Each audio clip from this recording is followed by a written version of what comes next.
નમસ્કાર.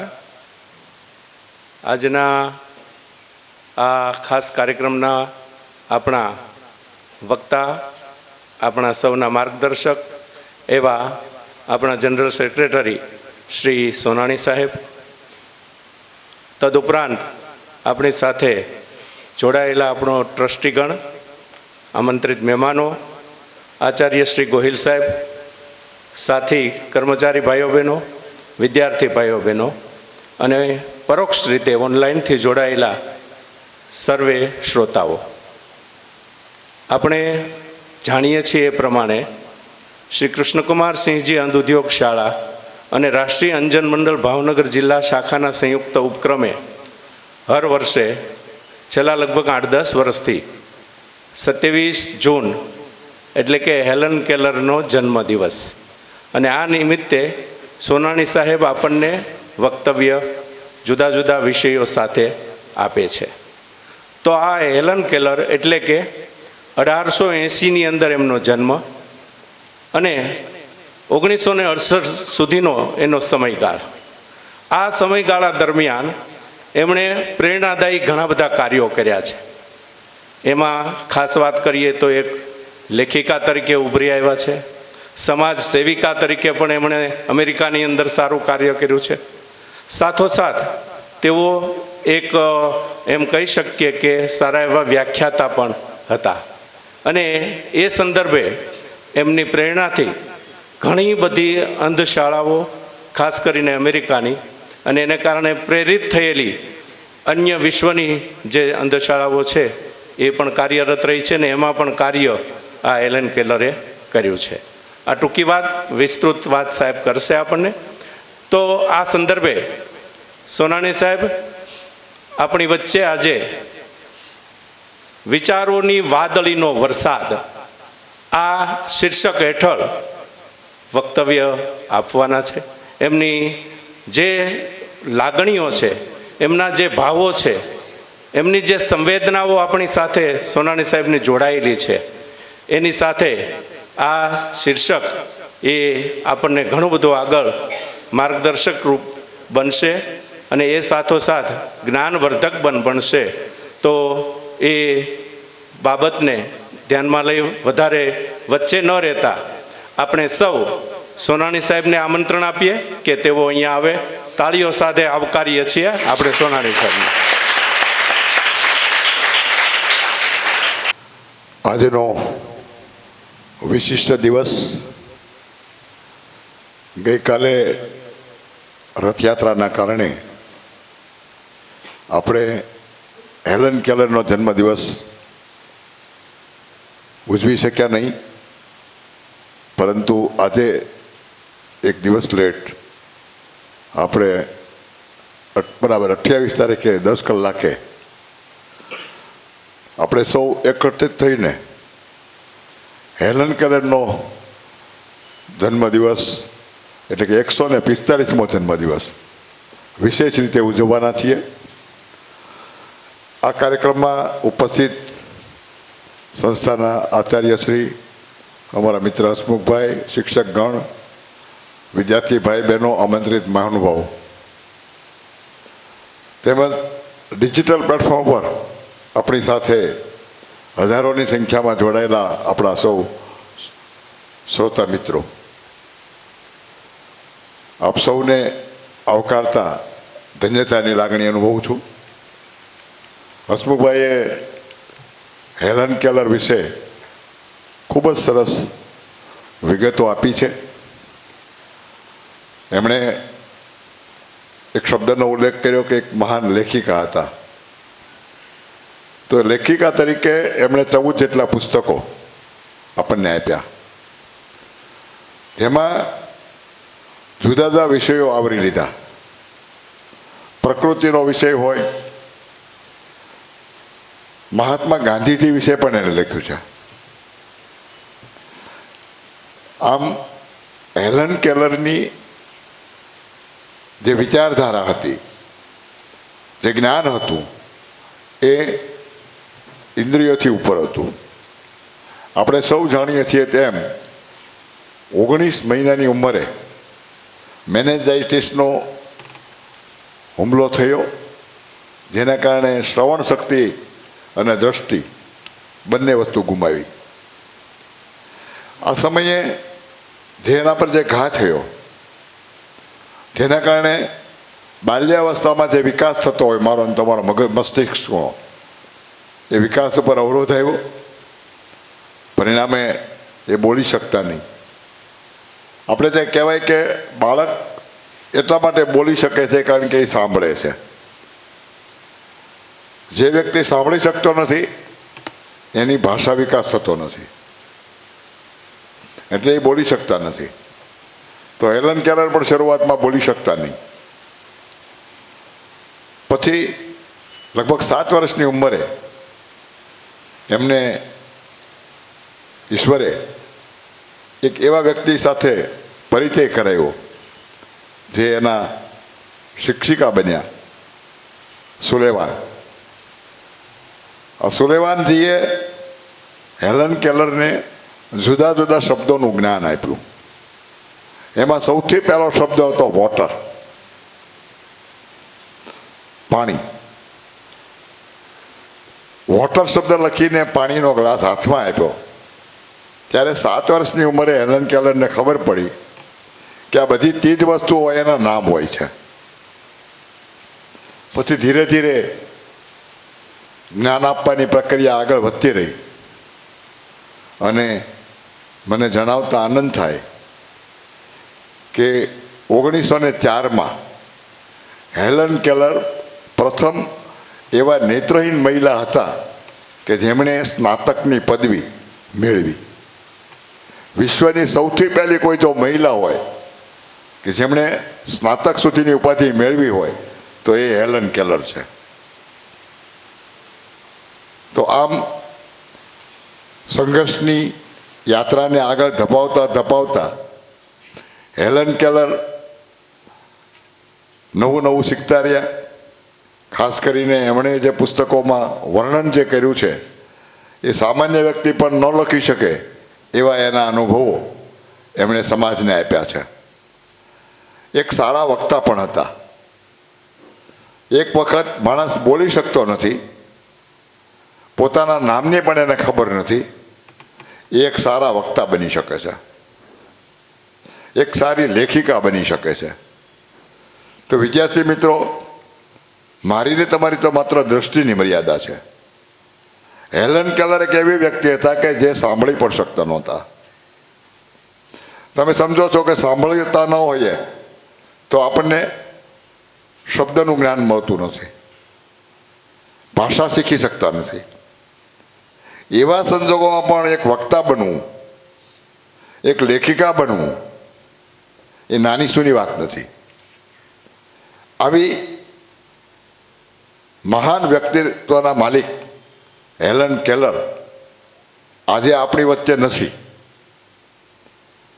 એને ગુમાવ્યા એને વર્ષો થઈ ગયા અને એ વ્યક્તિત્વ જ્યારે આપણી વચ્ચે આવ્યું એને પણ વર્ષો થઈ ગયા.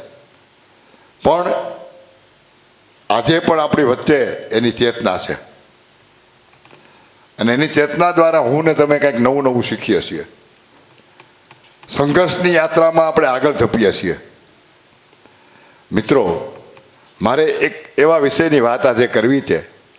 એ વિચારોની વાદળીનો વરસાદ આપણને સૌને ભીંજવવાનો છે.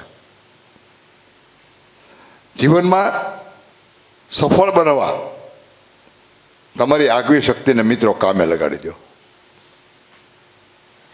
મનના સંકલ્પો પૂરા કરવા આયોજન તૈયાર કરી કામે લાગી જાઓ. ઘણા લોકો મનના સંકલ્પો બહુ મોટા કરે પણ આયોજનના નામે મીંડું હોય. તો તમે જે કંઈ વિચારો છો એને પરિપૂર્ણ કરવા માટે કામે લાગી જાઓ, તો તમને સફળતા મળશે. કારણ કે સફળતા જે છે એ તમારી રાહ જુએ છે અને તે તમારા ચરણો ચૂંટવાની છે. એને તો તમારી પાસે જલ્દીથી આવવું છે. જરૂર છે તમારે એને આવકારવાની. આજે સફળતાની જ્યારે વાત થઈ રહી છે ત્યારે આશાની વાદળી અમી વર્ષા કરી સભામાં બેઠેલા સૌ કોઈને શબ્દની મોજ પાથરી ભીંજવી દેવાની છે. આ શબ્દની મોજ જે છે એ પણ જાણવા ને માણવા જેવી છે. ભાષાના આંગણે આજે ઉત્સવનો ઢોલ વાગે છે. ગઈકાલે રથયાત્રામાં આપણે બધાએ ખૂબ ઢોલ વગાડ્યો અને અમદાવાદમાં તો હાથી ગાંડો થયો. કદાચ બાળકો સુધી વાત પહોંચી હોય એ ખબર નથી મને. દોડધામ મચી ગઈ. ઉત્સવ એક એવી વસ્તુ છે કે જ્યાં કોઈ સીમાડો રહેતો નથી. તો અહીંયા આજે ભાષાની મોજને લઈને ઉત્સવનો ઢોલ ધબકે છે. અને ભીંજાયેલી સભામાં બેઠેલો એક શિષ્ય અર્થાત વિદ્યાર્થી મનોમન કહે છે, આમાંથી કોઈ બેઠેલો મનોમન કહે છે કે શાળામાં મારા સહાધ્યાય વિદ્યાર્થી મિત્રો ખૂબ હોશિયાર છે. તેઓ પરીક્ષામાં ધાર્યું પરિણામ હાંસલ કરી અને પછી મોખરાનું સ્થાન હંમેશા મેળવી લે છે. અને હું હંમેશના માટે પાછળની પાટલીનો દાસ બની હળિયાપાટી કરતો રહું છું. અહીંયા શિક્ષક મિત્રો અને વિદ્યાર્થી મિત્રો ઉપસ્થિત છે. આપણે હંમેશા વિદ્યાર્થી કેટલા માર્ક્સ લાવે છે એને વધારે પ્રાધાન્ય આપીએ છીએ. અને એના કારણે પાછળ રહી ગયેલા વિદ્યાર્થીઓને ક્યાંક ને ક્યાંક આપણે અન્યાય કરીએ છીએ. હકીકત જુદી છે, એ મારી આગળની વાતમાં આવશે. પરીક્ષામાં ધાર્યું પરિણામ જે લોકો લઈ આવે છે એને જ આપણે હોશિયાર માની લઈએ છીએ. આજકાલ હું આ બધા વિચારોના વમોળો વચ્ચે પહેલાં વંટોળના ચક્રાવાની જેમ ગોળ ગોળ ઘૂમતો રહું છું. હું ને તમે આ બધા વિચારોની વચ્ચે ઘૂમીએ છીએ. એક વિદ્યાર્થી નહીં, બધા જ, એ શિક્ષકો હોય, વાલીઓ હોય કે પરિવારના અન્ય સભ્યો હોય. આ વિદ્યાર્થી પૂછે છે કે હે ગુરુજી, હવે મને આશાના કાંગરા આંબવા અઘરા લાગે છે. મારી કોઈ આશા બાકી રહેતી નથી. ત્યારે સામાન્ય શિક્ષકોથી કંઈક જુદું વ્યક્તિત્વ ધરાવનાર ગુરુ વડ સ્વરૂપ સ્વામી બોલે છે કે બેટા, શબ્દનું ચોગાન વિશાળ છે અને તેમાં સંવાદની દાંડીએ જીવનના સપના રાસ રમે છે. શબ્દનું ચોગાન બહુ વિશાળ છે અને એમાં શબ્દની દાંડીએ એમ કહેવાય કે આપણા જે મનના જે ભાવો જે છે એ રાસ રમતા હોય છે. વર્ગખંડની મર્યાદા કે સીમાડા એને નડતા નથી. જેને આગળ વધવું છે ને એ ભાષા દ્વારા પોતાનું વ્યક્તિત્વ પ્રદર્શિત કરીને અન્યને પ્રભાવિત કરી શકે છે. સૌથી મજબૂત શસ્ત્ર જો મારીને તમારી પાસે હોય તો એ છે ભાષા. અને કોમ્યુનિકેશન માટે સૌથી અગત્યનું શસ્ત્ર છે. આપણે કોઈ પણ વ્યક્તિને પ્રભાવિત આપણી ભાષા દ્વારા કરી શકીએ છીએ. આપણે વાંચતા હોઈએ છીએ કે ફલાણો વ્યક્તિ આને ઠગી ગયો, બોલવામાં બહુ વાચાળ હોય તો ગમે એને એ શીશામાં ઉતારી દેતા હોય છે. એટલે વર્ગખંડની માત્ર જે ગુણાત્મક પદ્ધતિ જે છે એ જ બધું છે એવું માની લેવાનું કોઈ કારણ રહેતું નથી. તમારી પાસે જો મજબૂત વિચારો રજૂ કરવા માટેની ભાષા હોય, શબ્દ હોય, તો તમે ઘણું બધું કરી શકો છો. જેમ ભાષા શબ્દને બાંધી શકતી નથી, તેમ શબ્દ પણ ભાષા વિના પ્રસરી શકતો નથી. શબ્દ અને ભાષા વચ્ચેનું તાદાત્મ્ય છે એ એકબીજા સાથે જોડાયેલું છે. શબ્દ વિના ભાષાનું સર્જન શક્ય નથી. આમ ગણો તો શબ્દ ભાષાની કાયા છે. કોઈ પણ ભાષા શબ્દ વગર શક્ય નથી. એની કાયા છે, એનું શરીર છે. તો ભાષા એનો પ્રાણ છે. તમે જુઓ, માણસનું શરીર છે, પણ જો એમાં પ્રાણ ન હોય તો શરીર કામ નહીં કરે. એકલો પ્રાણ હોય ને શરીર બાળી દીધું હોય તો એ આંટા મારશે અને એને તમે કહેશો ભૂત, એ પણ કામમાં નહીં આવે. બંનેની વસ્તુ જ્યારે જોડાય છે ને ત્યારે જીવન બને છે. એમ વર્ગખંડની અંદર મળેલી સફળતા અને વાસ્તવિક જીવનમાં લોકો સાથે કઈ રીતે વ્યવહાર જાળવવો, વાતચીત કરવી અને વર્તમાન સ્થિતિમાં જરૂરિયાત મુજબની કામગીરી સંભાળવા માટેનું વ્યક્તિત્વ તૈયાર કરવું, આ બધું જ અગત્યનું છે.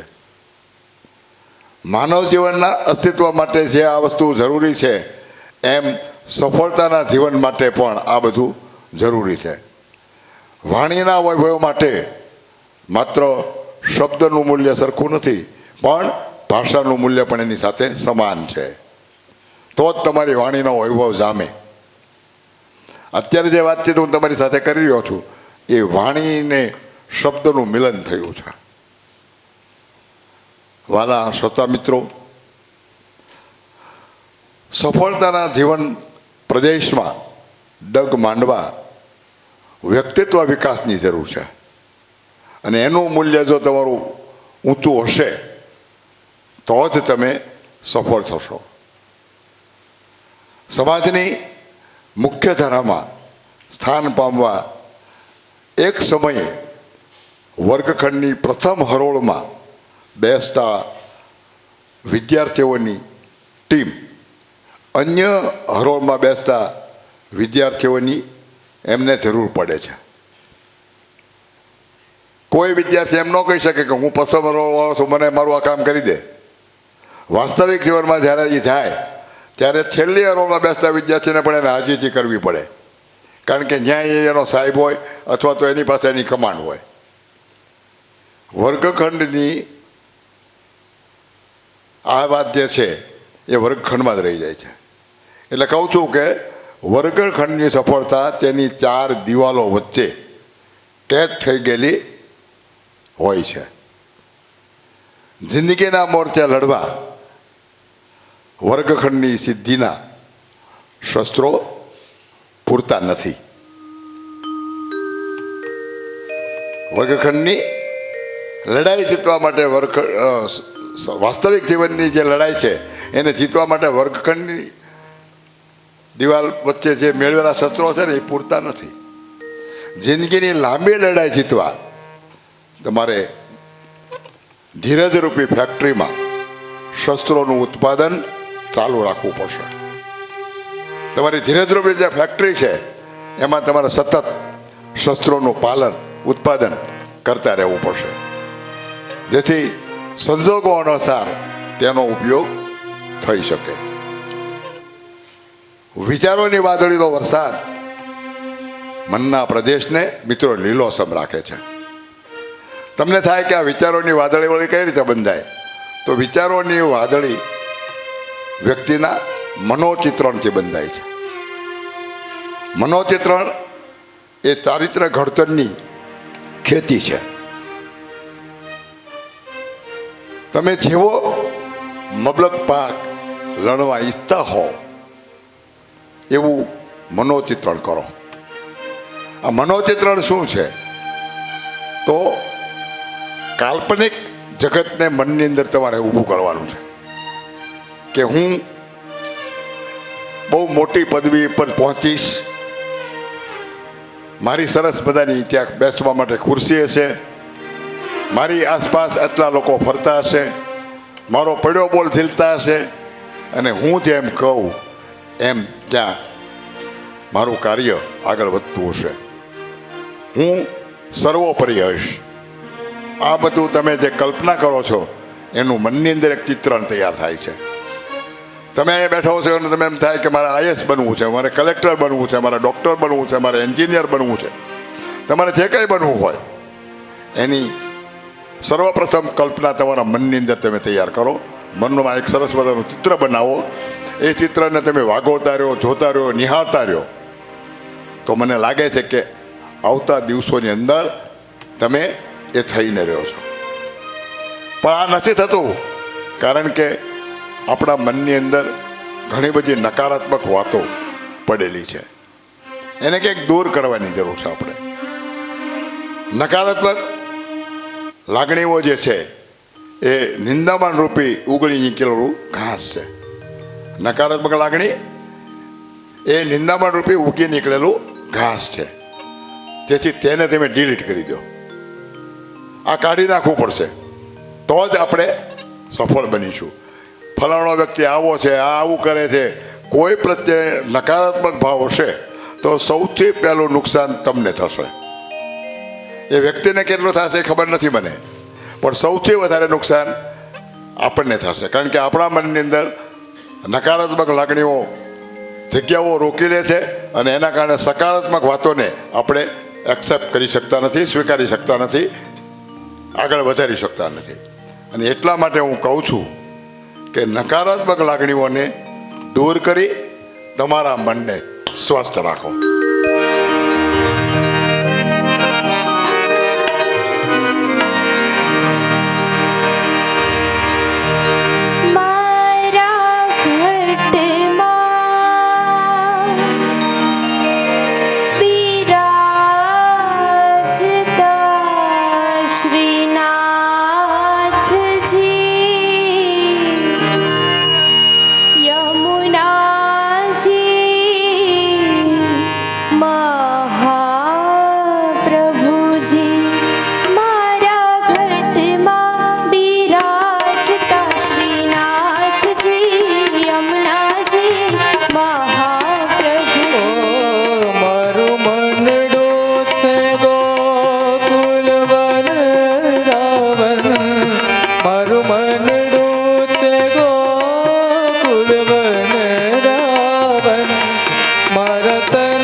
તેરા રે યજ્ઞ તેરા કદી ના આવે.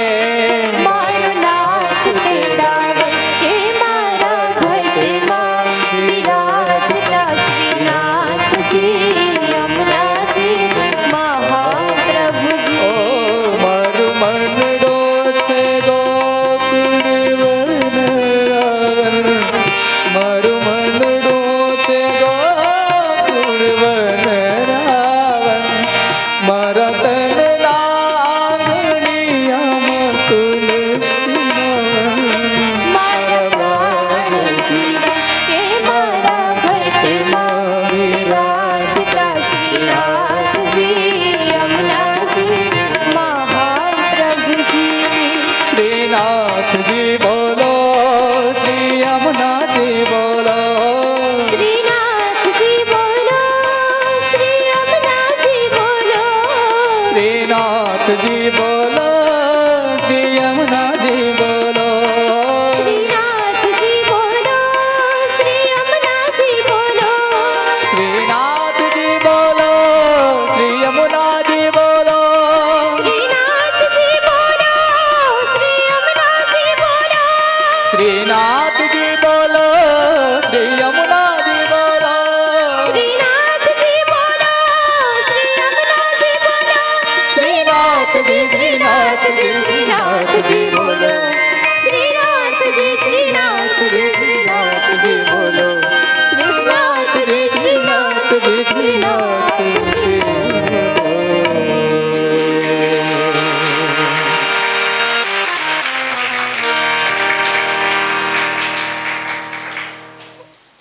ખૂબ ખૂબ અભિનંદન અંકિતાબેન, રાજુભાઈ અને સમગ્ર કલાવૃંદને મારા અભિનંદન.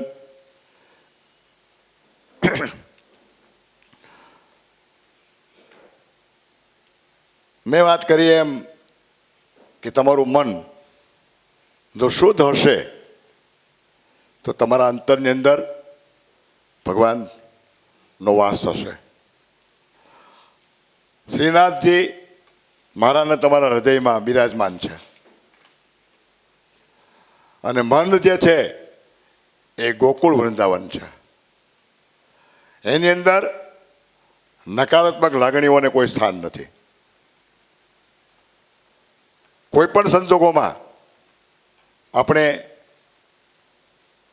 આ બધી સમસ્યાઓ આવે એ પહેલાં એનાથી વિમુખ બનવું પડશે.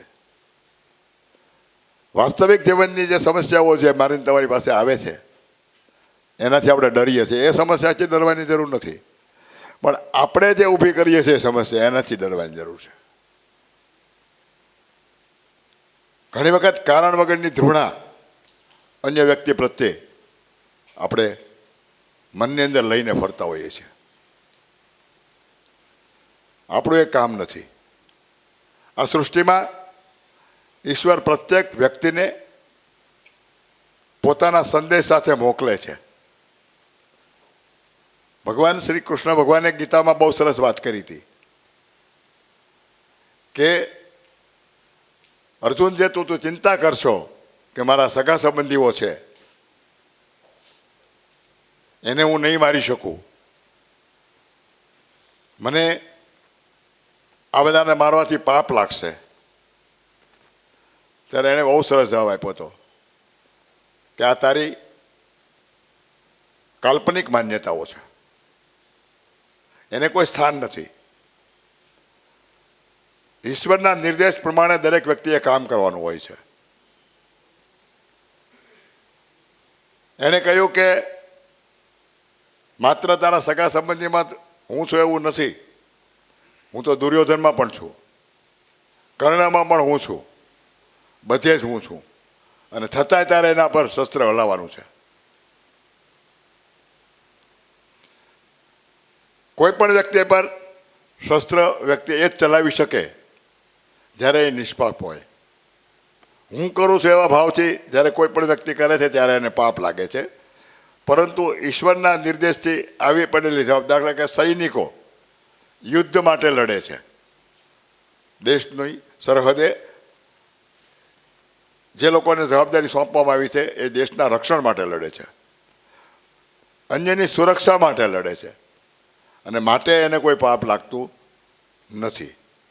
એક શિક્ષક વિદ્યાર્થીને શિક્ષા કરે છે, એની ધૃણા નથી કરતો, પણ એના કલ્યાણ માટે એ શિક્ષા કરે છે, ત્યારે એને કોઈ એનું પાપ લાગવાનું નથી. એક પિતા કે એક માતા એના બાળકને કોઈ શિક્ષા કરે છે એના કલ્યાણ માટે, એના ઘડતર માટે, તો એને કોઈ પાપ લાગતું નથી. પણ હું ને તમે જે વાતને લઈને ફરીએ છીએ કે મારી પાસે આ સમસ્યા આવી છે, મારા જીવનમાં આ ઘટના જે ઘટી છે એનાથી હું ચલિત થઈ ગયો છું, તો એનો એક જ જવાબ છે કે સમસ્યાથી કોઈ દિવસ ભાગશો નહીં. કારણ તે તમારું ઘડતર કરવા માટે આવે છે અને ઈશ્વરની ઈચ્છાથી આવે છે. તેનું કામ પૂરું થાય એટલે એ આપમેળે સફળતાની સીડી બની જાય છે. અને કોઈ પણ સમસ્યા જે છે એ નવા જીવનનો માર્ગ બતાવવા એક પગદંડી રૂપે આવે છે અને આપણને વિશાળ માર્ગ આપીને જાય છે. એટલા માટે આગળ વધવા માટે આપણા માટે વિશાળ રસ્તો પ્રસ્થાપિત થઈ જાય છે.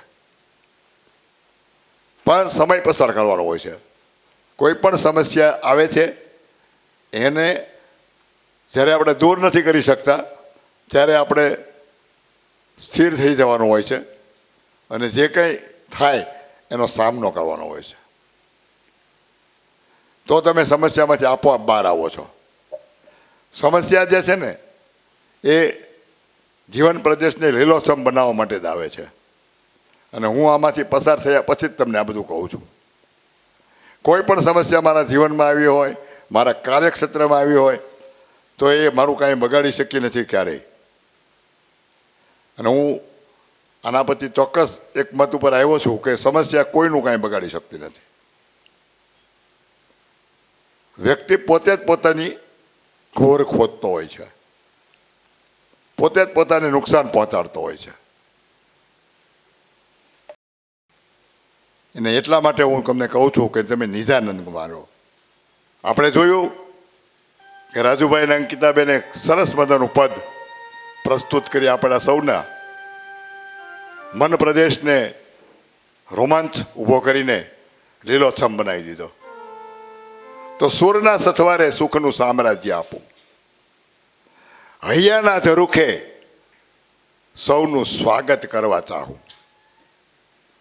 હૈયાના ઝરૂખે કોઈને આપણે જો આવકારી શકીએ તો આપણો આવકાર નિશ્ચિત છે. રંગના રૂવાબને રોજ હું રમતો રાખું.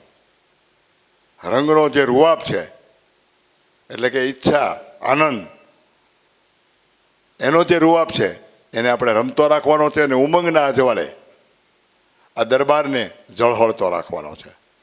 આ દરબાર એટલે મારા અને તમારા શિક્ષણ કાર્યનો પ્રદેશ શ્રી કૃષ્ણકુમાર સિંહજી અંધ ઉદ્યોગ શાળા. આ દરબાર માટે તાળીઓ થાય.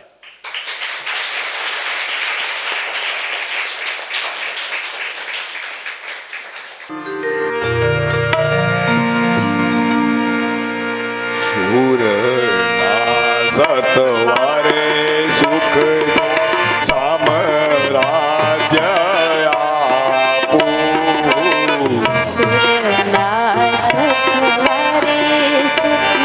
Very good.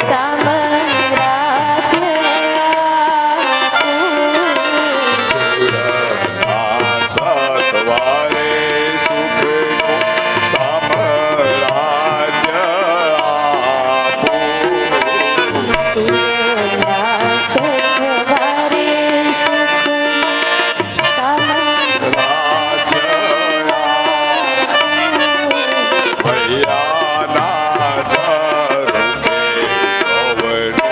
સ્વાગત કરવા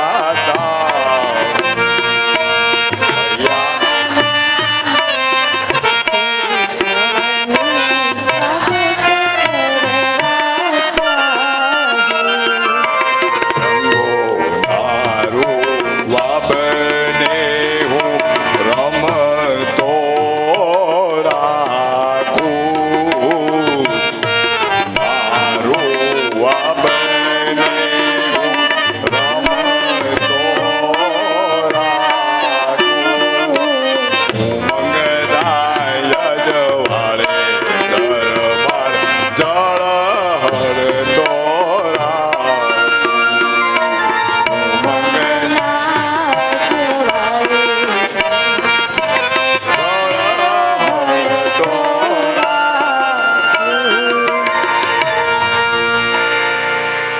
બંધ આંખોમાં આજે ઉજાસ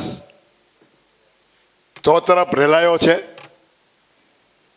અને એટલા માટે સરસ મજાના શબ્દો તમારી વચ્ચે હળિયા પાર્ટી કરે છે. જેના હૃદયમાં ઉત્સાહની કોઈ દિવસ ઓટ નથી આવતી એ અવશ્ય સફળ થાય છે. ક્યારેય ઉત્સાહ તૂટવો ન જોઈએ. હંમેશા ખુશ રહો. સમસ્યા આવે ને જાય, મુશ્કેલી આવે ને જાય, અને કહેવાનું કે મુસીબત કો જાકે પૂછો કે ઉन्हें क्या मुसीबत है. मुसीबत को जाके पूछो कि उन्हें क्या मुसीबत है. मुझे तो मुसीबत में भी मौज है, वो एक हकीकत है.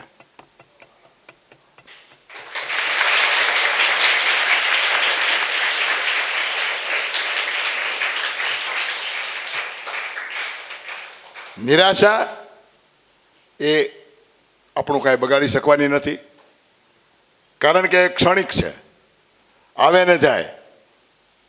આપણે હંમેશા આનંદમય રહેવાનું, ઉત્સાહમય રહેવાનું, નવું નવું શીખતા રહેવાનું. સુખ કે દુઃખ જે છે ને એ મારા ને તમારા મનમાં અને મગજમાં જે કંઈ સંચાલિત થાય છે એ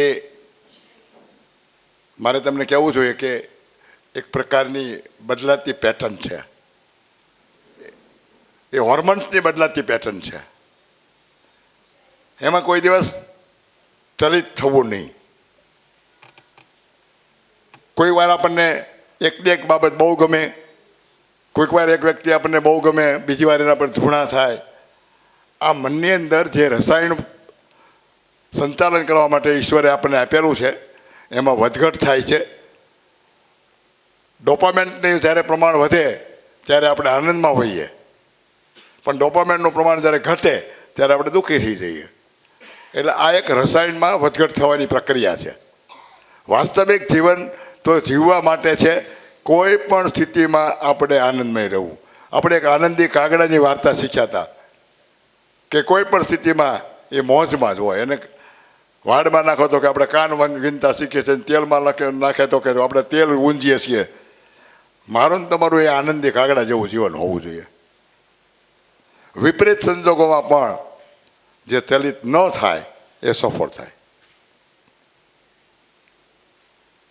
એને સફળતા ઈશ્વરે આપવી જ પડે. તમને કદાચ હનુમાનજીનું ઉદાહરણ મારે અહીંયા આપવું જોઈએ. હનુમાનજી જ્યારે લંકામાં ગયા, બધાને ખબર છે ને લંકામાં ગયા હતા હનુમાનજી? શું કામ? સફરજન લેવા ગયા હતા કે? તો શું કામ ગયા હતા? સીતા માતાની શોધ કરવા ગયા હતા. Very good. હનુમાનજી સીતા માતાની જ્યારે શોધ કરવા ગયા, લંકામાં તો પહોંચી ગયા, પણ એને ક્યાંય સીતાજી મળતા નહોતા. એણે રાવણનો મહેલ પણ તપાસ્યો, પણ કાંઈ સીતાજી દેખાયા. રાવણ તો મદિરાપાન કરીને પડેલો છે. કેટલીક સ્ત્રીઓ પણ મદિરાપાન કરીને ગાંડીતુર બનેલી છે, પણ સીતાજીના ક્યાંય દર્શન થતા નથી. હવે હનુમાનજી શું કરે? એનું કામ કાંઈ સફરજન તોડવાનું તો હતું નહીં. એનું કામ તો હતું સીતાજીને શોધવાનું. પણ સીતાજી તો કંઈ મળતા નહોતા. રાવણના મહેલમાં પણ સીતાજી મળ્યા નહીં. પણ અચાનક શોધતા શોધતા એને વિભીષણનો મહેલ મળ્યો. ત્યાં ભગવાન રામનું મંદિર જોયું અને એ રીતે એને સીતાનું સરનામું મળ્યું. અને સીતાજીની શોધ માટે હનુમાનજી અશોક વાટિકામાં પહોંચી ગયા. મારે ને તમારે આપણા જીવનની અશોક વાટિકામાં પહોંચવાનું છે, અને એ છે સિદ્ધિની અશોક વાટિકા. જે રીતે હનુમાનજીએ સીતાજીની સાથે સંવાદ કર્યો, એમ આપણે આપણા જીવનની સંભાવનાઓ સાથે સંવાદ કરવાનો છે, અને એ રીતે સફળ થવાનું છે. જે રીતે માતાની શોધમાં નીકળેલા હનુમાનજી નિરાશ થયા નથી, હતાશ થયા નથી, સતત કામ કરતા રહ્યા છે, અને આખરે વિભીષણ દ્વારા એને સીતાજીનું સરનામું મળી જાય અને અશોક વાટિકામાં પહોંચી જાય એમ મને ને તમને કોઈને કોઈ વિભીક્ષણ મળવાનો છે. કારણ કે આપણી જિંદગીનો આ એક માર્ગ છે, આગળ વધવા માટેનો એક રસ્તો છે. આપણે આગળ નથી વધી શકતા એનું કારણ છે કે મારો ને તમારો જિંદગીનો શોરૂમ જે છે ને એ સાવ ખાલી છે. આપણે આપણો જિંદગીનો શોરૂમ છે ને એને ખાલી ખમ કરી નાખ્યો છે. આપણે એનું આજે વિહંગાવલોકન કરવું છે. આજકાલ સામાજિક ઔપચારિક સંબંધો બનતા ગયા છે. સામાજિક સંબંધો છે એ ઔપચારિક થઈ ગયા છે. બધાએ વ્યવહારમાં રહેવું પડે એટલે રાખવામાં આવે. આને કાકા કહેવા પડે એટલે કાકા કહેવા પડે, અને કાકી કહેવી પડે એટલે કહેવી પડે, પણ અંતરથી કાંઈ ભાવ હોય નહીં. મકાનો ઊંચા બંધાય છે, ખૂબ મોટા ઊંચા બિલ્ડિંગો બને છે, પણ વિચારો જે છે એ નીચા બનતા જાય છે. ઊંચા વિચારો લોકોના રહ્યા નથી. માત્ર મકાનો મોટા બનાવવાથી આપણે સફળ થવાના નથી. વાહનો માટે રસ્તા પહોળા થાય છે, ખૂબ પહોળા બનાવે છે રસ્તા. 6 માર્ગી બને છે, 4 માર્ગી બને છે, પણ દિલની ગલીઓ જે છે એ સાવ સાંકડી થતી જાય છે. મારા તમારું હૃદય જે છે એ સાંકડું સંકોચિત બનતું જાય છે. મકાનો વિશાળ બન્યા છે, ખૂબ મોટા મોટા બિલ્ડિંગો બને છે, પણ કુટુંબ જે છે એ નાના બનતા જાય છે. વિભક્ત કુટુંબ થયા છે. એક સમયે જેની આંગળી પકડીને છોકરો ફરતો હોય એ યુવાન થાય, એની પત્ની આવે એટલે એનો બાપો જે છે એને ભારરૂપ લાગે, એની મા એને ભારરૂપ લાગે. એક સમયે એની આંગળી છોડવી ગમતી નહોતી. કોઈ કારણસર માતા કે પિતા ક્યાંક ગયા હોય તો બાળકને ગમે નહીં, બેચેન થઈ જાય. એ જ વ્યક્તિ મોટો થાય, યુવાન થાય, એની પત્ની આવે, એનું કુટુંબ થાય એટલે એને ઓલા પારકા લાગે. બોલીએ છે ઘણું બધું, પણ ધીરજથી સાંભળવાનો સમય નથી. આજે હું ક્યારનો બોલું છું, મારી જેવું બધાનું છે. બોલે જાજુ, સાંભળવાનું નહીં. ઝાડુ મારીને રૂમ સાફ કરીએ છીએ આપણે, પણ મન જે છે એ બહુ ગંદા છે.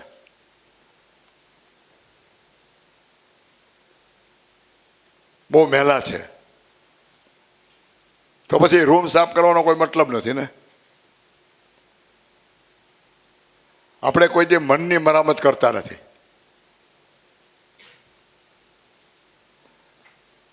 આવક વધી છે પણ નૈતિકતા ઘટી છે. પ્રમાણિકતા અને માણસ વચ્ચે મોટી ખાઈ બની ગઈ છે. ખરીદી ઘણી થાય છે પણ શું ખરીદવું એની આપણને ખબર નથી. શું ખરીદવું જોઈએ એ પણ વિચારતા નથી. દેખાદેખીની અંદર બધા પોતાના ઘર ભરતા જાય છે. મૂકવા માટે જગ્યા નથી ઘરમાં. બિનજરૂરી એટલી બધી ખરીદી કરવામાં આવે છે એની ઉપયોગિતા એટલી હોતી નથી, પણ બસ પાડોશીમાં લાવ્યા છે તો આપણે લાવો.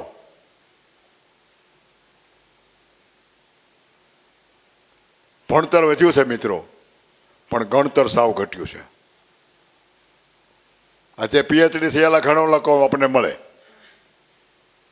પહેલાંના સમયમાં કોઈ આવી લાયકાત ધરાવતા નહોતી. એક સમયે મને યાદ છે કે કોઈ બીએ થયેલું હોય તો લખાતું કે ફલાણો બીએ છે. જે રીતે અત્યારે પીએચડી ડૉક્ટર લખાઈશ ને એમ નાનકડી પદવી હોય તો એમાં ડિગ્રી ગણાતી. ત્યારે ભણતર ખૂબ વધ્યું છે પણ ગણતર સાવ ઘટ્યું છે. બાળકો સમજાય છે ને મારું કહેવાનું? આપણે ખૂબ સારું ભણીએ પણ આપણું ગણતર નહીં હોય તો શું કામનું?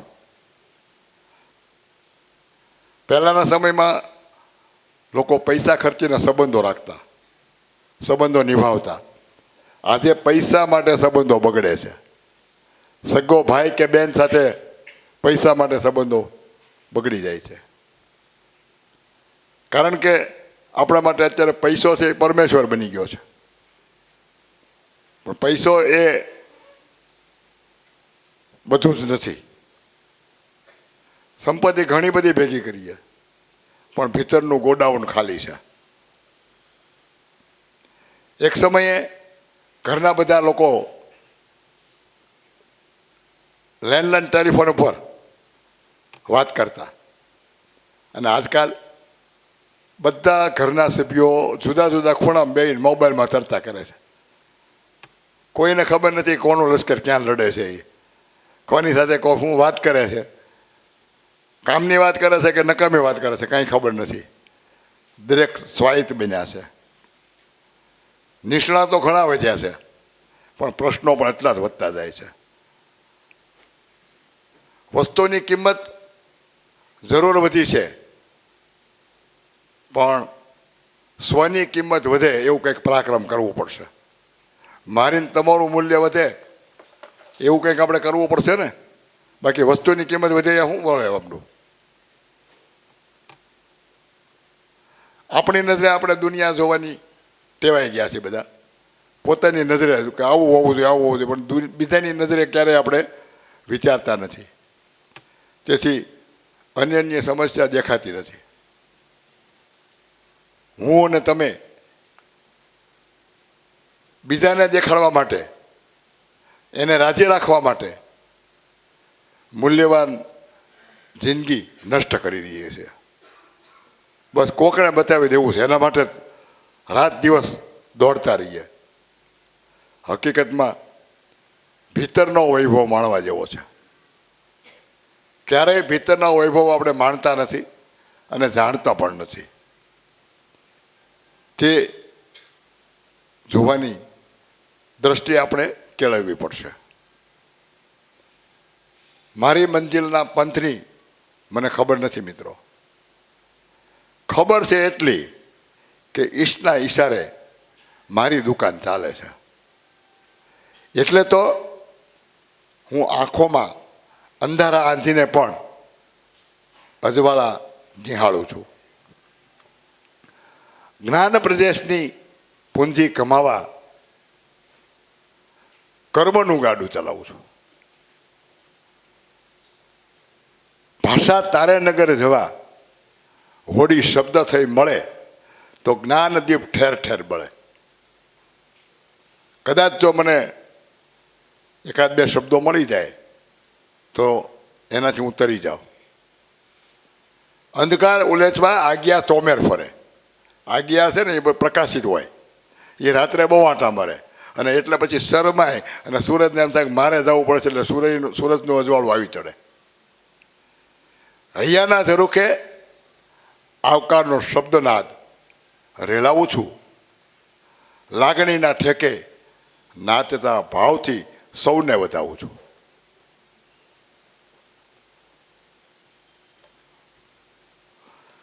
ઉર્મિના આંગણે પ્રજ્ઞાની પાંખે, ઉર્મિના આંગણે પ્રજ્ઞાની પાંખે પડકારની આ વાતો તમને બધી સંભળાવું છું. અને કહાની બહુ વિશાળ છે, કહાની બહુ ગહન છે, પણ છતાંય આજ આપ સૌને સંબોધીને વાત સંભળાવું છું. તો આ વાત છે તમને બધાને કદાચ ગમશે, કારણ કે આશાના આંગણે આગમન તમારું નિહાળી શ્રદ્ધાની રંગોળી દોરાવું છું. આશાના આંગણે આગમન તમારું નિહાળી શ્રદ્ધાની રંગોળી દોરાવું છું. ભાતીગળ રંગોનું ચિત્ર જોવા, ભાતીગળ રંગોનું ચિત્ર દોરી તમને સૌને વધાવું છું. અને એમ કરી તમારા ચોપડે મમતાની માલિકી નોંધાવું છું. તમારા બધાના ચોપડામાં હૃદયરૂપી ચોપડો જે છે એમાં મારી મમતાની માલિકી નોંધાવું છું. સોનેરી સપનાની સોગાત તમને વહેંચવા ચાહું છું. માત્ર નોંધાવતો નથી, સોનેરી સપનાની સોગાત તમને આપવી છે. કહે ઝગમગ અંતરના ઓરડે અનોખી પાઠશાળા ચલાવું છું. આ મારી અનોખી પાઠશાળાના આપ સૌ સાથીઓ છો. ખૂબ શાંતિથી મને સાંભળ્યો છે એ માટે આપ સૌનો આભાર માનું છું. ધન્યવાદ.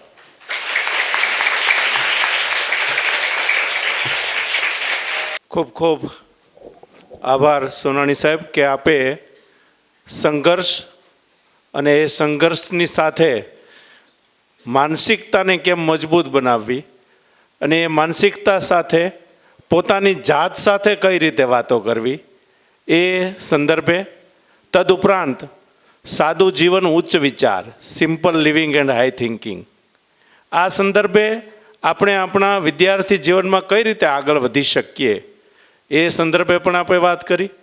અને એ સાથોસાથ અત્યારના સમયમાં દોડતી જે આ પરિસ્થિતિ છે, દોડતું જે જીવન છે, એની અંદર મોબાઈલને કારણે આપણું જે મૂળ કાર્ય છે એને આપણે ભૂલી જઈએ છીએ.